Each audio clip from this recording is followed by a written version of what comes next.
Hello, ladies and gentlemen. Welcome to episode 16 of Shifting Gears. I am your host, Clutch. We have a lot to cover. There's been a lot of a beta extravaganza, I like to call it, the big beta extravaganza the last 2 weeks. Definitely want to cover a little bit of Diablo 3. If you haven't seen any of our coverage on MLG.tv, please check it out. Myself and Zach have played through a lot of the beta. We've detailed the different classes.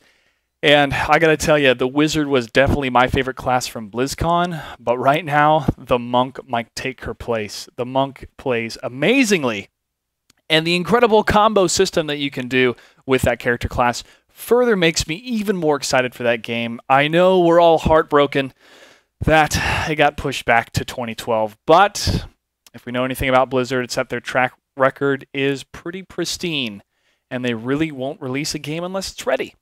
So we will have to wait till next year for the game to be released, but hopefully it will be early in 2012. And we also look forward to more titles coming out this fall, which these other betas have been released to showcase. Now, the Diablo 3 playthroughs that you see on the internet have pretty much showed a lot of the same things. The beta is pretty short compared to a full game. However, there's a lot to understand from the different class mechanics that transfer over kind of from Diablo 2. You see a combination of different play styles with the different characters. For example, the Amazon kind of translates into the Demon Hunter as far as the range class. However, the Demon Hunter has some trap systems that were used with the Assassin. So it's kind of a mixing and a melding of a lot of the classic Diablo 2 characters into some really cool and very awesome to look at characters in Diablo 3. So a title that I am super stoked for, and when there's any new information that we'll have, or maybe another map or level available in the beta, be sure to check us out here at MLG First, because we will get you that content as soon as we can. All right, Dota 2. The beta has been released. If you have not seen any information about that, then you've probably lived in a cave for the last couple weeks. However, Dota 2 beta was released with an NDA, meaning that people can stream it, take pictures, take video, and share it with the rest of the world. And if you're a Dota fan, you'll love it. It's minimalistic in as far as its graphical presentation. It's not a huge graphic leap. But it is fun to play, especially harkens back to those Dota lovers. If you were a player of Heroes of Newerth or still play that game, then the familiarity of Dota 2 will be easy to transfer over to if you want to get into that game from Valve. However, if you're a League of Legends fan, it's going to be kind of tough, because League of Legends playstyle is a little bit more simple or simplified compared to the original Dota title, the modification for Warcraft 3. And one of the things you'll notice strongly is that the character reaction times when trying to cast a spell feel a little long in Dota 2 compared to League of Legends. The League of Legends cast system was instantaneous, or at least it feels that way. But with some of the Dota 2 characters, it seems like you'd have to stop, turn around, and then it would cast the spell after you press the button. However, it's still a lot of fun to play, and the UI system is very cool. And a lot of the things that are built into the game, into the beta, are phenomenal. You can join a game with your friends or randomly in the matchmaking system, and then you can watch another game in progress while you wait without losing your queue.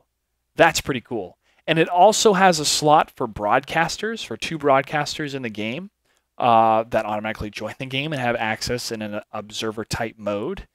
And what else? I mean, yeah, it's on Valve, or it's on Steam, so you already have the system there for all your friends, which is built in.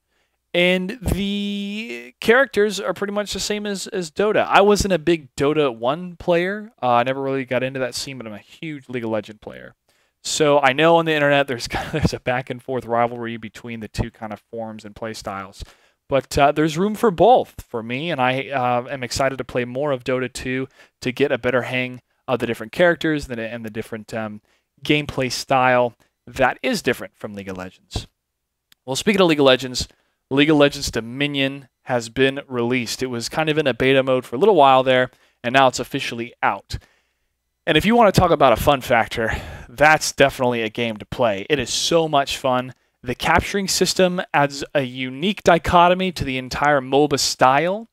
And also, the learning factor for the game is not that hard. I mean, it's really easy to pick up as far as what's going on, what the minions are doing, what the towers are for, how to capture them. You pick it up really easily. You start at level 3. You have a lot of gold. You can get different kind of items.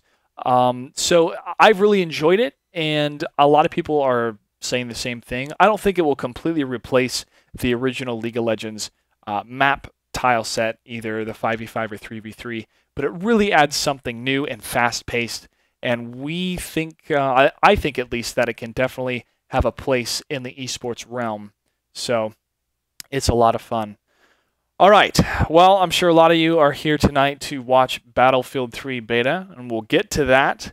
And, you know, playing this beta and having the 48-hour access before everybody else, it's a lot of fun. There are a little bit of bugs and kinks, which is expected in any beta, but the weapon mechanics, the upgrade system, the rail system for the weapons, the sound of an RPG going over your head, it's phenomenal. Sometimes I have to remember that I'm playing a video game and not in real life. And even looking at the water and how amazingly detailed in its simplicity and its reflective surface, it blows my mind how good graphics have gotten, and that my computer can run it. I mean, I have a pretty decent computer. I put some new parts in her over the summer, but the ability to see the different graphical awesomeness of the Frostbite 2 engine, oh, it just gives me goosebumps almost, and I really look forward to the full release coming out in October. That's next month. Well, shoot, that starts tomorrow. October 1st is tomorrow, so another really exciting title coming out.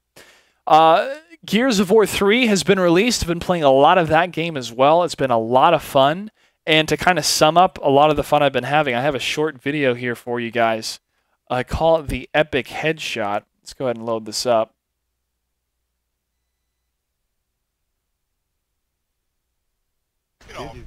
Right there. Oh, it dives. Now that's Gears. That was sick. That's Gears. I love that. That was really cool. Hopefully you guys were able to see that. So the multiplayer system in Gears of War is a lot of fun. Hands down, it is a lot of fun. And the sawed-off shotgun, I know there's been a lot of people annoyed by that, but what gets more annoying is people being annoyed and constantly being annoyed on the microphone on Xbox Live. It's like, yes, there is a way to counter the sawed-off shotgun. It's called staying away from corners and not charging around or charging towards somebody with a sawed-off shotgun. Distance is key to making sure you don't explode into small chunks. I believe it is the best multiplayer system or engine in the Gears of War franchise.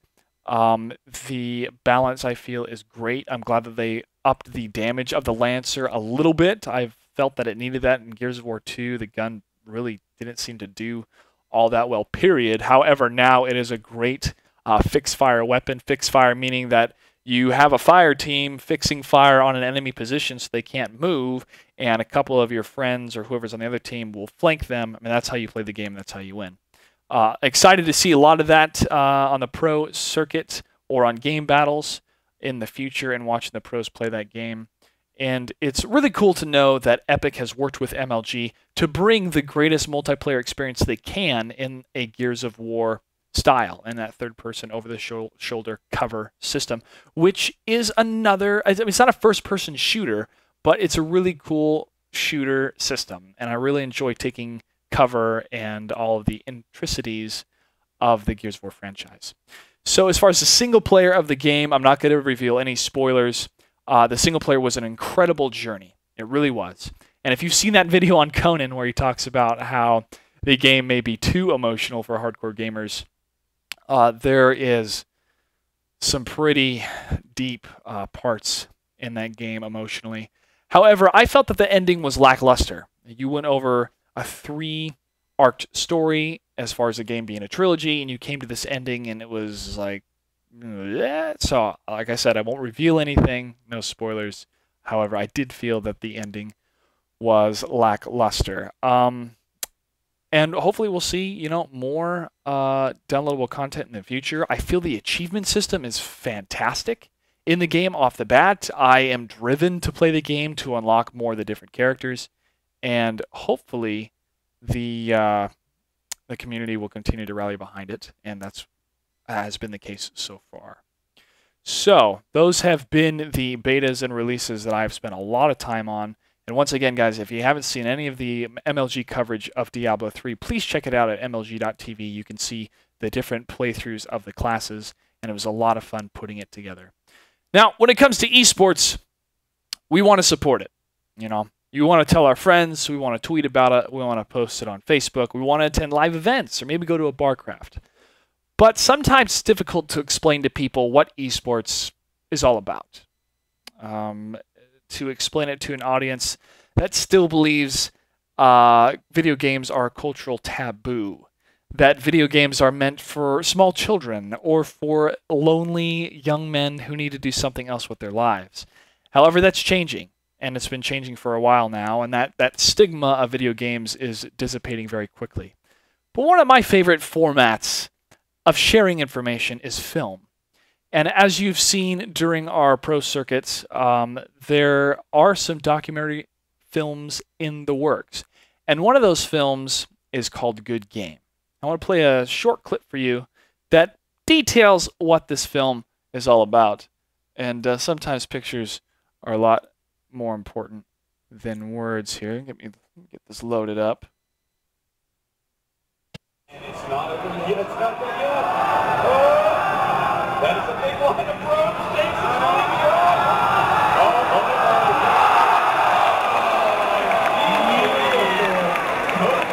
It's a very quick and decisive victory.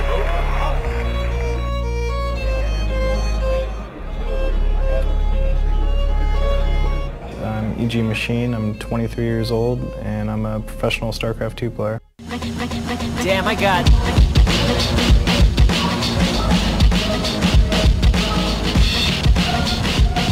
Wow, people actually can play video games for money? Like competitive computer gaming? Like that was just surreal to me. I remember being like, wow, I've won myself a TV, now I'm a professional gamer.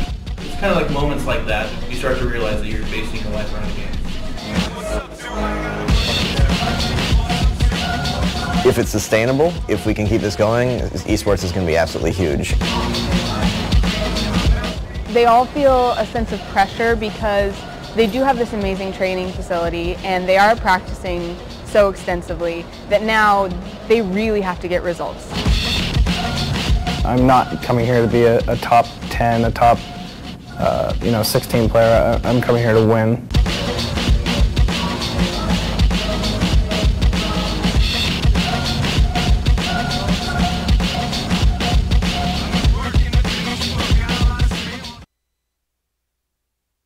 Right on. It's a cool trailer. So a little bit more information about this film. It is being produced and directed by Mary Ratliff, who is a documentary filmmaker. And documentary films, they're pretty cool. And the ability of the internet to be a mass distributor for a lot of these filmmakers, these independent filmmakers, is a great tool. But guys, these films don't make themselves. And so there's a wonderful website called Kickstarter.com that you can go to. And on that website, you can search Good Game here up at the top and do that for you. Here on the left, you'll see IDRA. Click it, and you'll get all the information about this film and what this film is about, why the funding is needed. She goes into great detail of what the money's being used for, how every dollar is going to be stretched. And so if you want to help esports, if you want to say to yourself, I want this to grow, but I don't know how, this is a great way to do it. Over here, you have the different pledge amounts you can give, $1, $5, $25, the increments goes up, and you get a little reward for the amount of money you put in. Now, does this mean your name will be broadcast over the entire world saying you saved or you are the savior of esports? No, probably not. But having the not knowledge of knowing that you've helped esports. Just that confidence of saying, you know what, I've helped spread the passion that I have about this format, about these gamers, about StarCraft 2, about Halo, about whatever game that you're into that's on an esports title. It's an investment in your passion. And you can confidently say to somebody else, hey, I love esports, and this is how much I love it. I helped bring this film to fruition, you know. And knowing that you're part of something bigger than yourself is always a great thing. So please, check out the information on Kickstarter, and you can also get more information from Mary herself. She leaves her contact information on that webpage. And be sure to tune in to any more updates she has. She is following Team EG, Evil Geniuses, who are one of the biggest teams in esports, let alone StarCraft 2. So, you know, stay up to date with that. And I had the pleasure of meeting her. She's very nice, and she's very passionate about what she's doing. This isn't some outside filmmaker from LA that has no idea about esports. She is into video gaming, so it's great that someone of her talent and her knowledge of both video gaming esports, of her talent and knowledge of video gaming esports and videography can come together to produce this film. There's other films out there being produced, so keep an eye for those as well. And really, guys, this is a great tool to spread esports and to help explain to your friends, your family members, hey, this is what I love, this is what I'm passionate about, this is what I do on some weekends, all weekend, watching the MLG Pro Circuit. And they'll be like, oh, well, this is, you know, this is pretty cool. This is a good way to get this kind of information. All right, we will take a quick commercial break, and we will shift gears over to talking about the rivalry of Call of Duty versus Battlefield. Then after that, we're going to jump into some Battlefield 3. So stay tuned.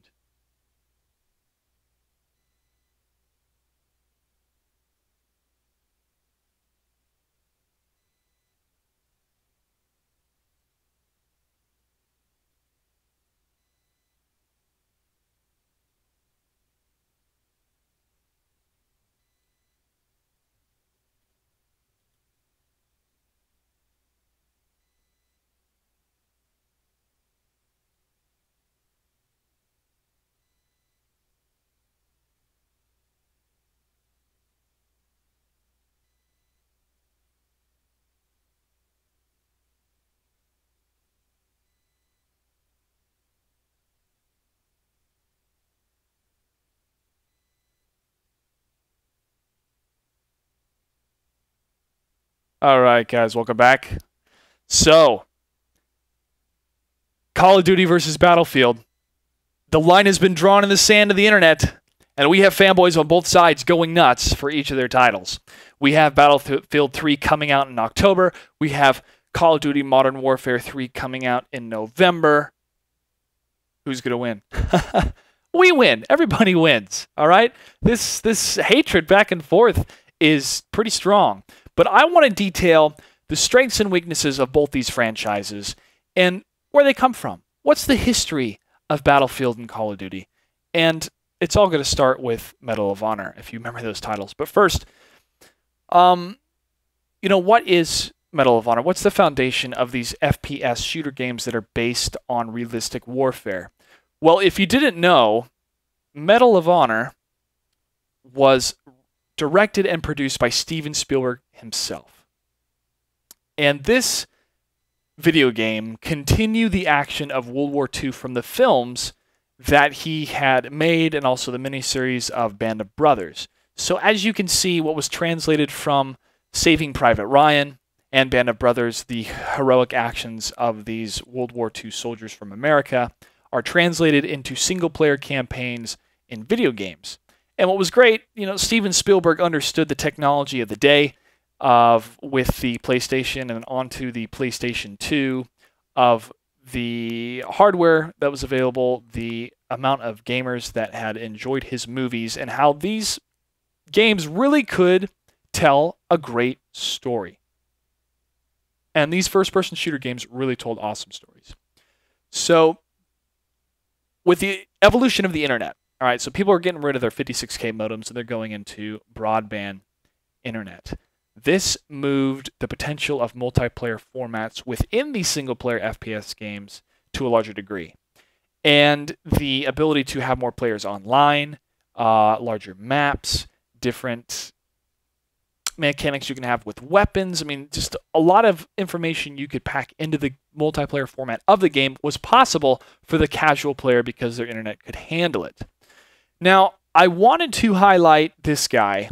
You're probably going to say, like, who's this dude? His name's Michael Giacchino. I hope I pronounced his last name right. Anyways, he composed the soundtrack to Medal of Honor. And the reason why this guy's so important is because he won an Oscar for the soundtrack for the movie Up. And this showed that Steven Spielberg was heavily invested for creating a very true experience for video game players to feel emotionally invested in World War II, into these heroes and what they went through, and to play and to experience that action firsthand. And so the talent that he used was new and fresh, and with Mr. Giacchino, he was in his 20s when Steven Spielberg hired him, and look at him now. He is a well-sought-after composer for films. So these games were not to be taken lightly as far as production. And that's why I wanted to make my point. So Call of Duty has this strong foundation from the Medal of Honor series, as well as other shooters based on realistic warfare, specifically World War II. Now let's move on into Battlefield 1942. This game was released in the early 2000s, and the mechanics of this game, the ability to drive tanks, fly planes, snipe, be a medic, assault, and be an engineer, was awesome. You had these different classes in the game, and the game was more than just an infantry shooter. The maps were huge. The ability to have 64 players online at once on a single map was phenomenal. This was a huge, I don't even want to say risk. It was just a huge undertaking by DICE to make this sort of game. And the ability just to fly these planes, to fly these B-52 bombers, to fly the P-51 Mustangs was an amazing experience for anybody. That it wasn't just in movies anymore to have these cinematic kind of moments reliving these battles. It was real in a video game sense of as far as you controlling it. So we had the Battlefield series launched and completely embraced by the gaming community. And then Call of Duty is released. Now, Call of Duty was made by Infinity Ward, and they had branched off from the development team that made Medal of Honor Allied Assault. And the development team that had made Medal of Honor was a section of DreamWorks. And so these guys had a history of making World War II shooters. And Call of Duty was innovative on the PC because it introduced leaning mechanics. You could lean from left to right around corners. And it introduced a respawn system that was new as far as I never experienced anything like it before, is you didn't respawn at a specific point on the map. You respawn next to where your allies were, where your fellow players were. And it really was a lot of fun. It had a lot of ingenuity built in it. The system was cool. I believe it was built off of an ID Software engine. I don't really remember. But the success of the Medal of Honor franchise really helped to build a strong foundation for Call of Duty. And when Call of Duty did come out, the great single-player narrative was there, and it was a lot of fun, especially the multiplayer. I played hours and hours of multiplayer for Call of Duty. And so the Call of Duty franchise continued all the way for three episodes or 3 titles that was invested in World War II. And Battlefield 1942 had 2 expansion packs, Road to Rome and Secret Weapons of World War II. And in Secret Weapons, you could get a jetpack, which was pretty sweet. And you could also fly a jet-propelled aircraft, which, oh man, I think it went too fast. But it was still fun. And then you had Battlefield Vietnam, which was a mess. The reason why it was a mess is because it was imbalanced. The machine guns in that game were nuts. It was fun to play, but it didn't have the lasting appeal of the Battlefield 1942 saga, the game and the 2 expansions. And so during that time, the Call of Duty franchise is expanding into the console systems. Battlefield moved over into consoles a little bit, but then the bomb was dropped. And that bomb was Call of Duty Modern Warfare. This game changed the scope of what shooters could be on the console. Halo had pretty much been the dominant shooter for Xbox, and SOCOM was the dominant third-person shooter for PS3, or for PS2, and then on into just PlayStation in general. Anyways, so when Call of Duty 4 came out, this Modern Warfare game, which was huge to see this realistic modern shooter dealing with terrorism in the Middle East, look incredible, have an interesting and I don't want to say non-linear, but like non-cliche storyline for the single player, and the multiplayer progression system with the different weapons and unlocks was phenomenal. I actually had to pick up this game for the 360 because my computer couldn't handle it at the time, which was unfortunate.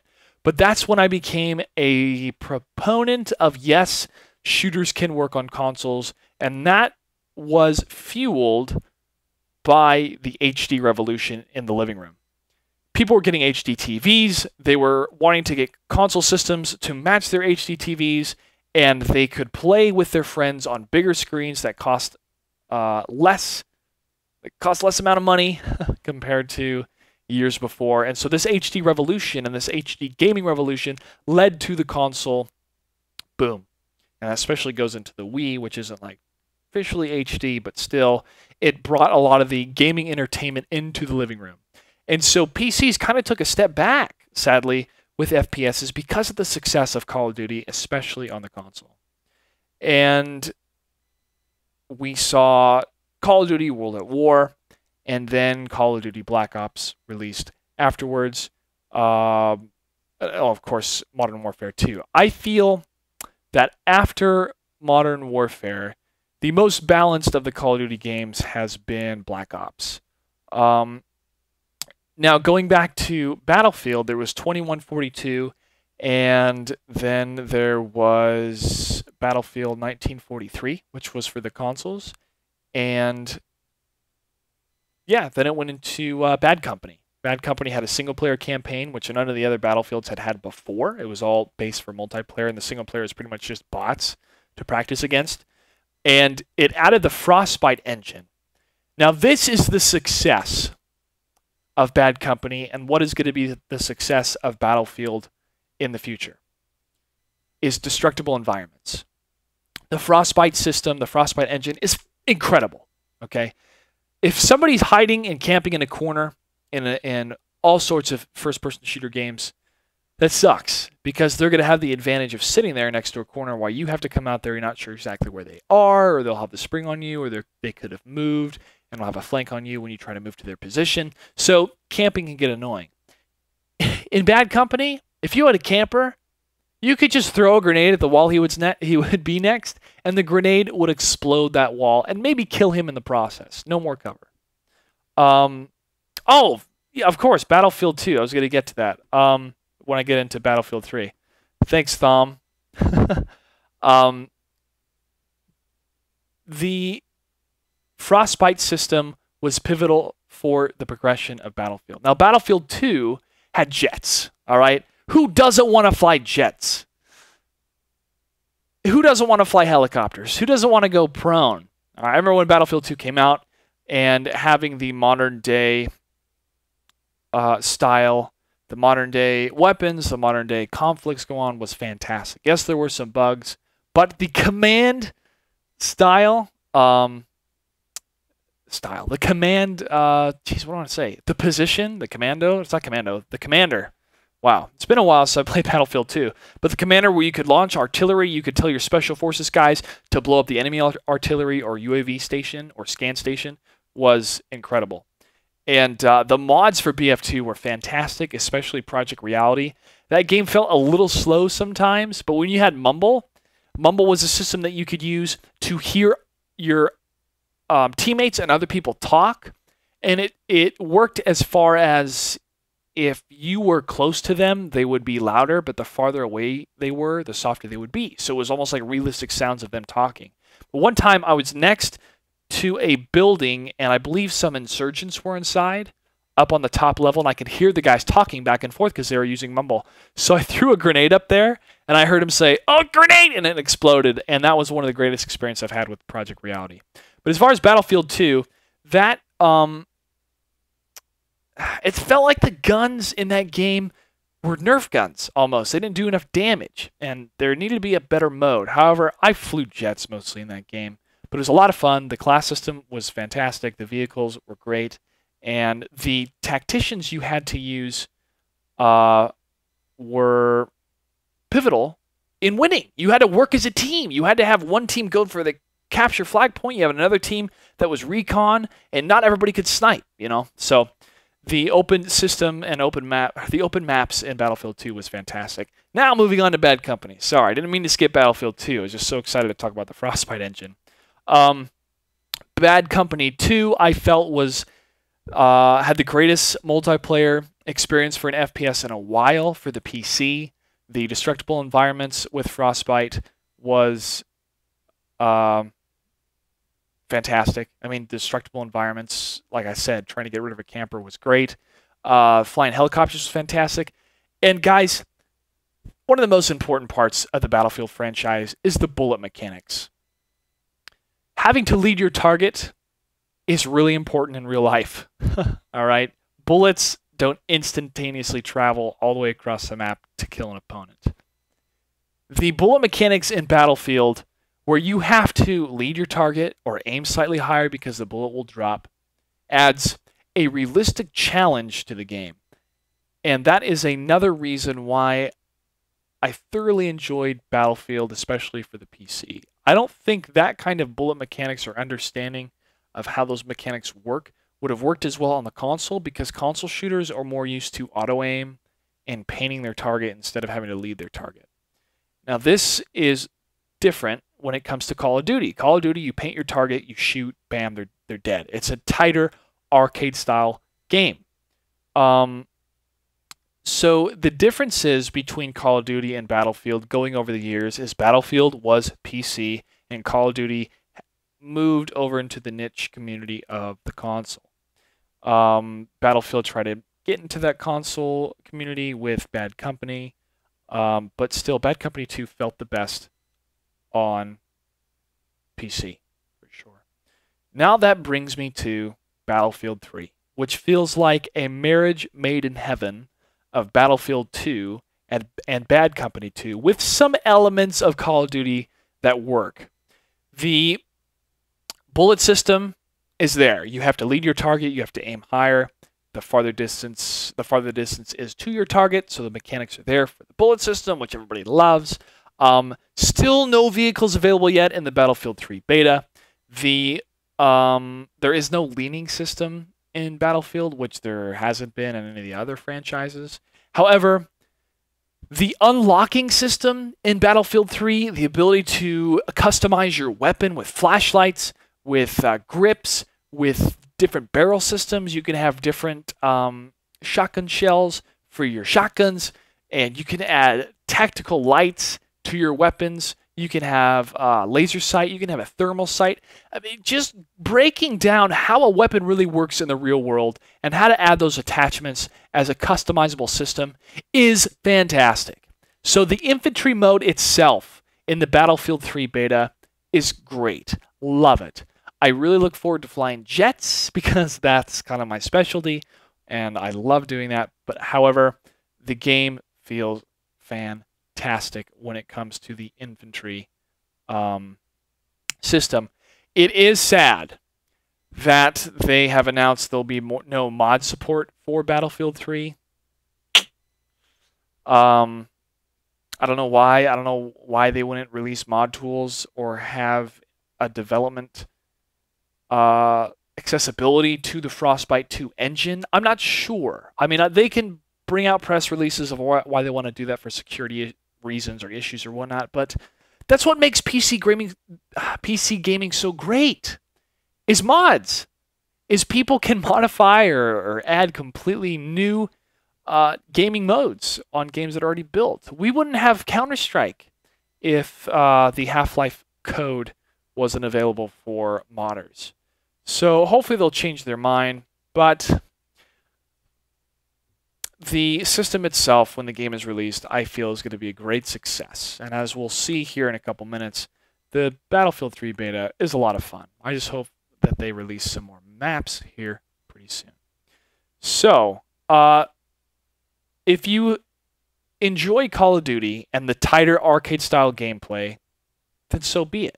If you enjoy the Battlefield more open maps with more players and the ability to use vehicles to further the tactical strategy of trying to win the game, of capturing the flag or destroying the objective, then so be it. They're both different play styles on the modern shooter, and they both have strengths that are great to enjoy. So just because one person enjoys Battlefield doesn't mean they won't enjoy Call of Duty.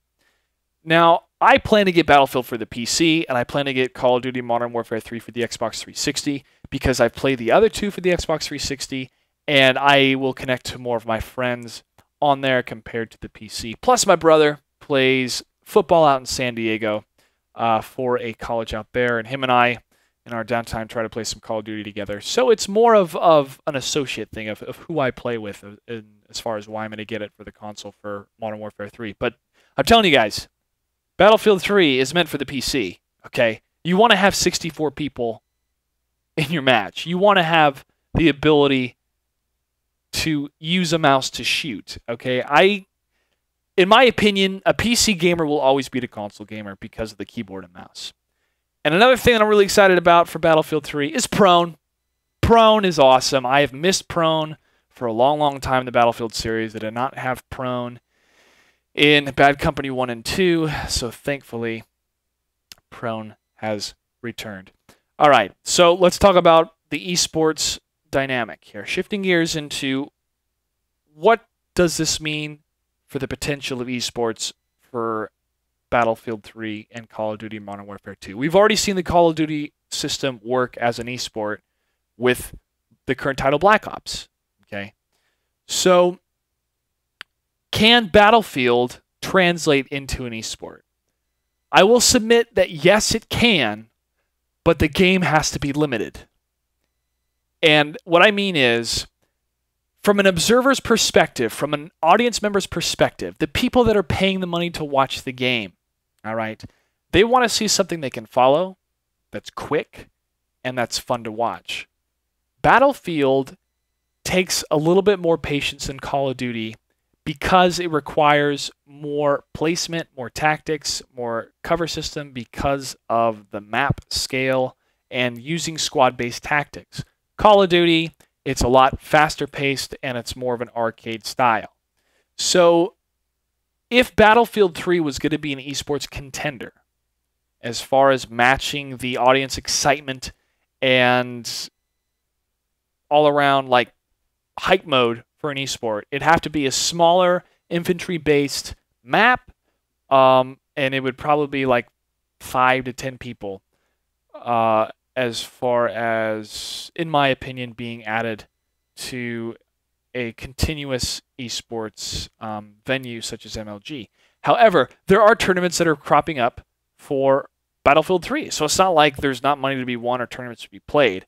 I'm just saying as far as matching the viewers' interest, people that don't play the game interest and trying to watch the game, it would try to have to match or formalize some sort of way to keep the action fast-paced.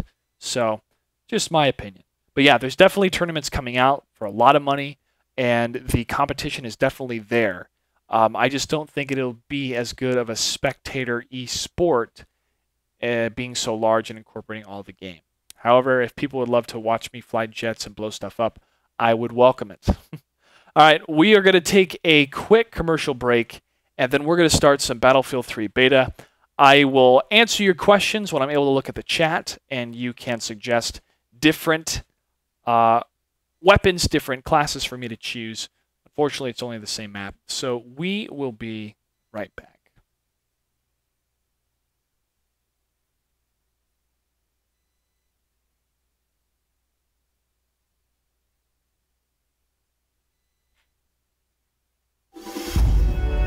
This is where we compete, where we meet, but never shake hands. This is where we lean forward, where the talking stops. But this is where I live. Rated everyone. Live.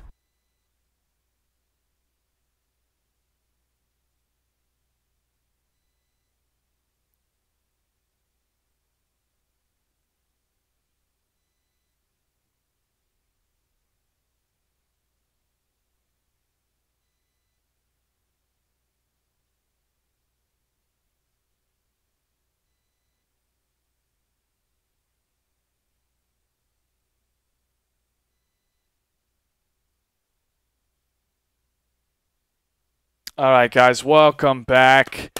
Getting the game loaded here. If you will notice, this is the browser that opens when you try to play a game, which is kind of odd.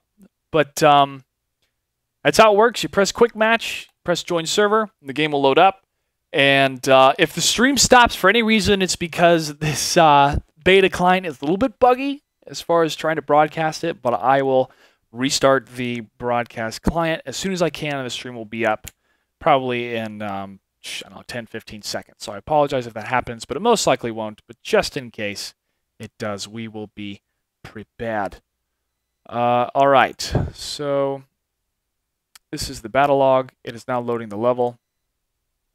There, as you can see, the windowed mode of the game, it automatically does that. You have to make it bigger, which is kind of, I don't know why they're doing this system. I don't know why you have to open a browser in order to open the game. It's kind of weird. Anyway, let's get this baby started.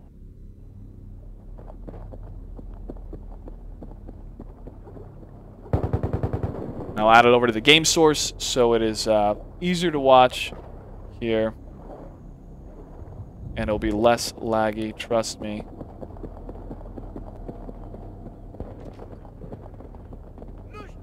All right, let's get this baby started.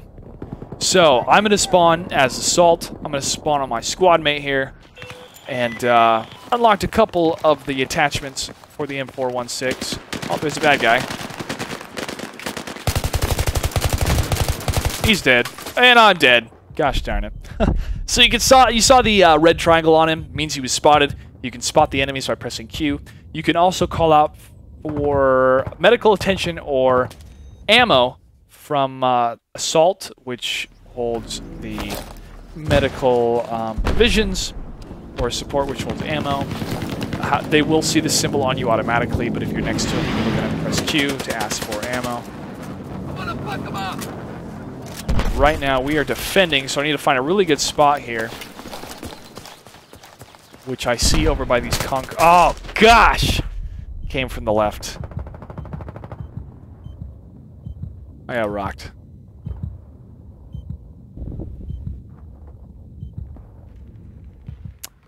Alright. So, respawning here. Need to find a good position. The sprint system in this game is fantastic. I mean, it's a realistic soldier. You're not going to stop running. These guys are really in shape in real life. And so, need to get over to this cover here. Oh, great.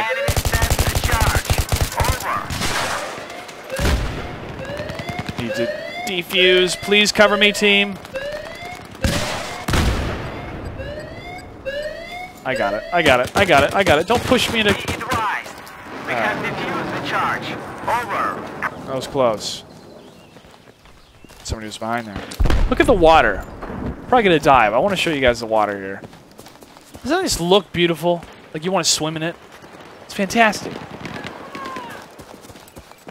Oh, sniper. All right, it's a little bit farther away, so I'm going to switch to semi-automatic by pressing V. Come on, pop your head up. Pop your head up. There we go.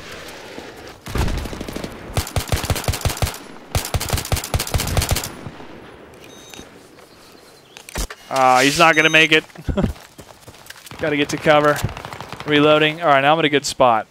I'm going to drop a medical pack here in case it takes some damage. I will heal up instantaneously.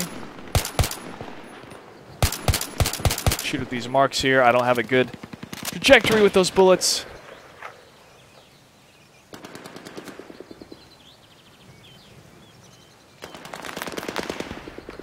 And I need to find out where they are. Defend this position.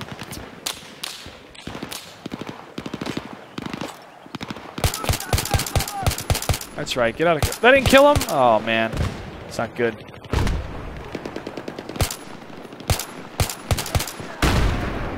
He is behind too much cover there. Probably behind a rock. Can't get to him. You can swim out to those islands to snipe from there. It's pretty cool. Oh, there's some more. Be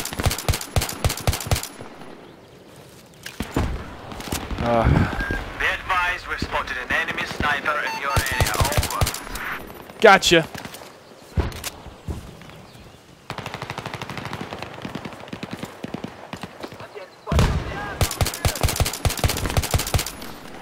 Too easy.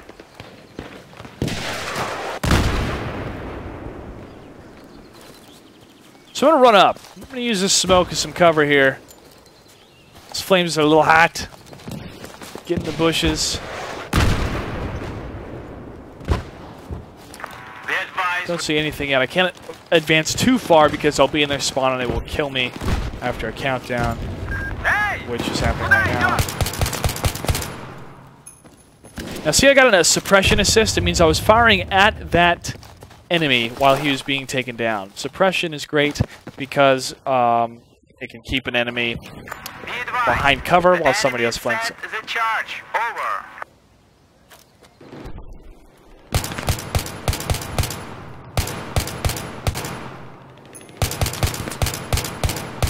Oh, this guy not dead. Wow. He absorbed a lot of bullets. I gotta get back and defuse that thing.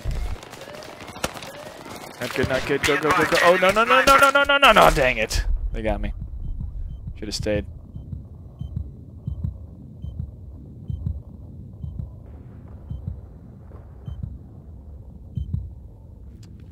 Yes, unfortunately, there are no vehicles in the beta as of right now. The assault class feels pretty good. Some people may argue that having a medical pack on an assault class is overpowered. I find that it kind of streamlines the game a little bit. You know, support has the machine gun and ammo. That guy was right around the corner. Why did I not check to make sure it was clear before I revived? That was unfortunate.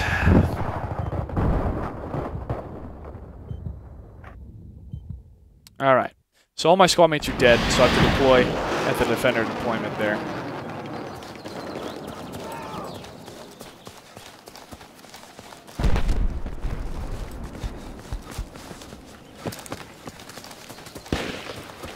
We lost B. It's not good. Still got A though. They have 41, we're now 39 guys left.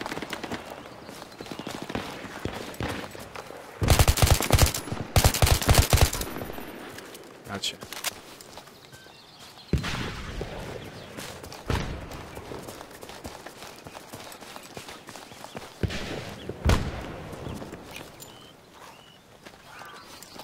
I wish there was VoIP in this game. There's not. At least within the squad system itself. You can do it within the browser,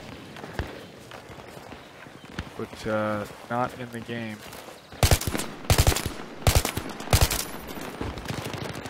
Gotcha. Oh no! Oh, that's embarrassing. It's a cool animation though when you get knifed.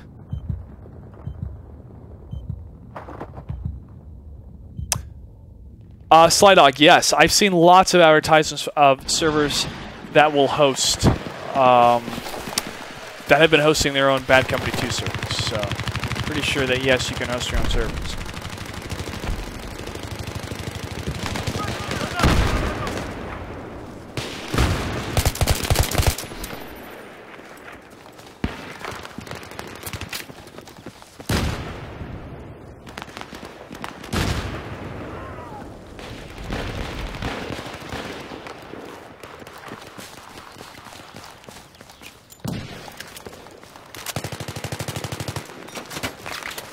Whoa, what am I doing running out of cover? It's just stupid. Prone, go prone. Ooh.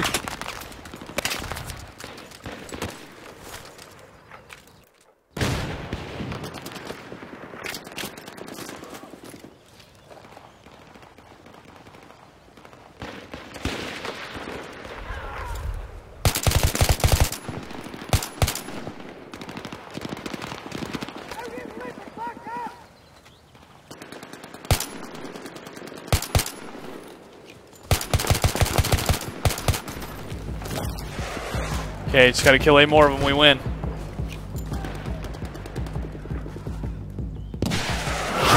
Oof.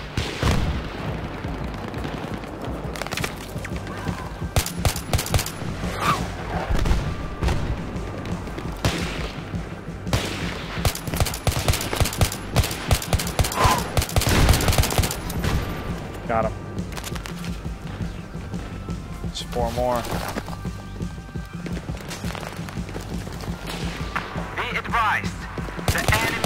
Ran right past me. Over. Hey! Куда идёт? Got it.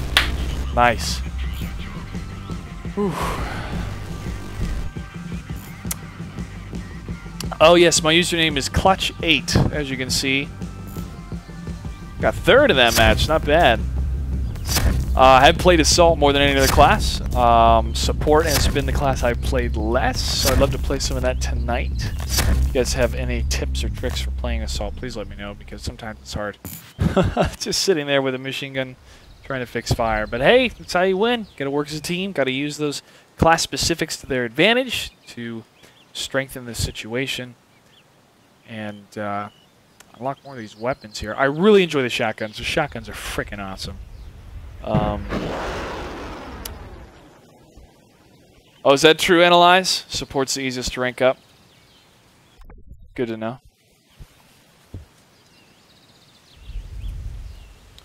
The reason I'm looking over here is because this is where the chat is, so I'm not like looking off into space or anything. Just trying to see if anybody has any questions.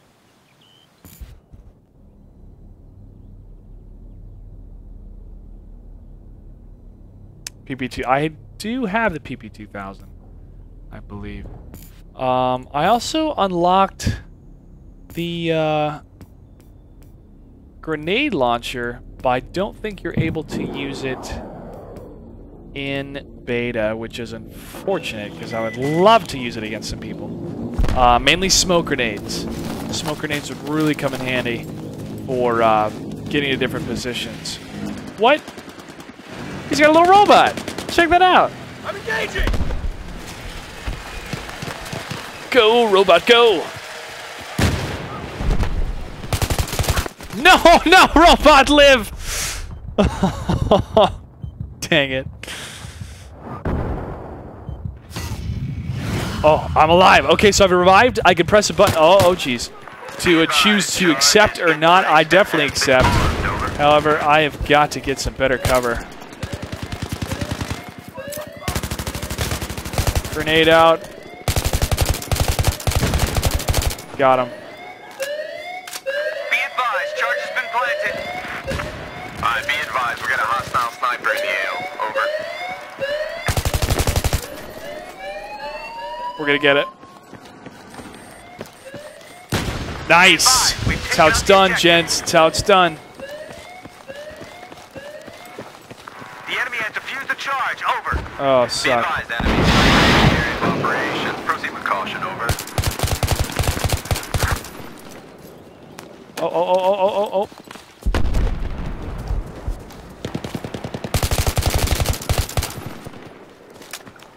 go, go, go, go, go, go.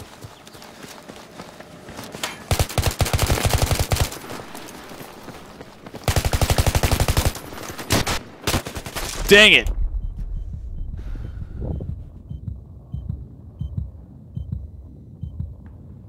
That's a good question, Analyze. I don't know.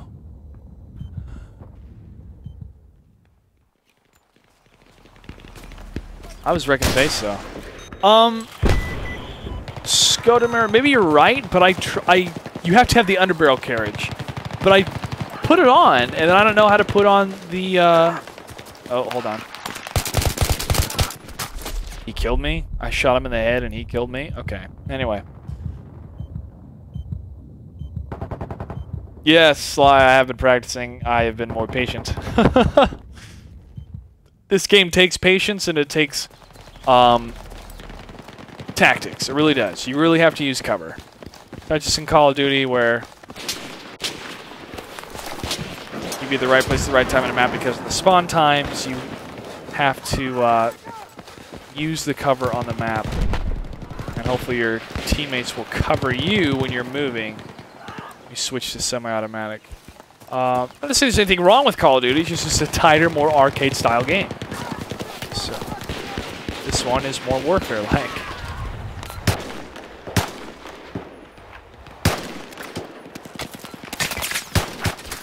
Oh, I went to knife him and I stood right in front of him. That was stupid. He shot my feet off.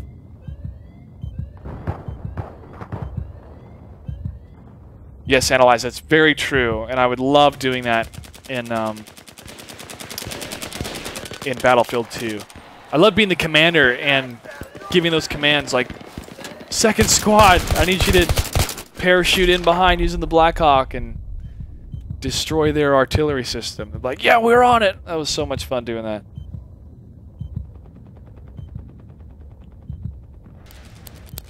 Okay, mobile spawn points are deployed by recon classes. A little radio on the ground, and you can spawn from them, obviously. Oh, there's a little robot gun. Go, robot, go!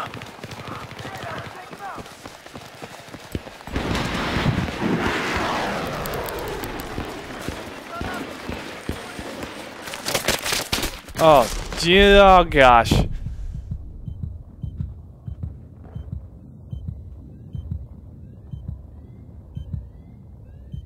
Yes, I am playing on PC.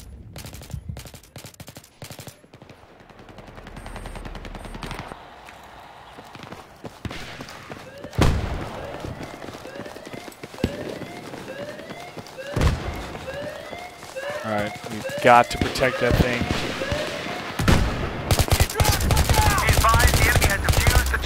Oh, dang it.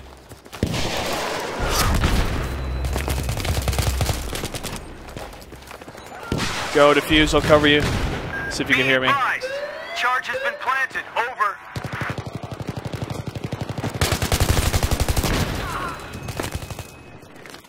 Oh, dang it.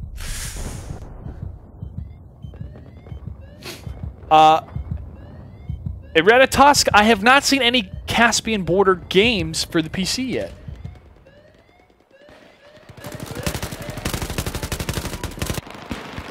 We got it. We got it. We got it. Boom. Oh my gosh. They got it just in time.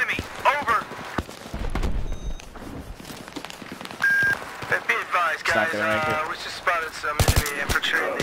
Oh, I'm taking fire. I'm taking fire. I'm taking fire. I'm on fire. I'm taking fire. Oof. Be advised. Charge is in place and ready to go. Over.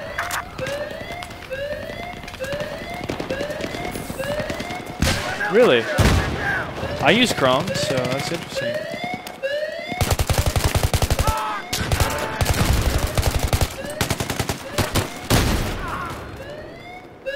F it.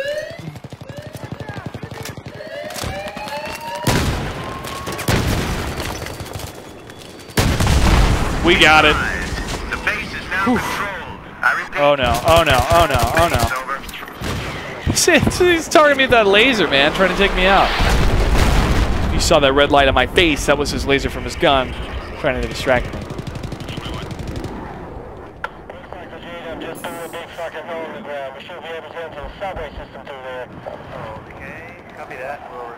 I'm sure they're going to release Caspian Borders sometime this week. I'm fairly confident that they will not just have one map for the beta, but we'll see. Stud, you can play the open beta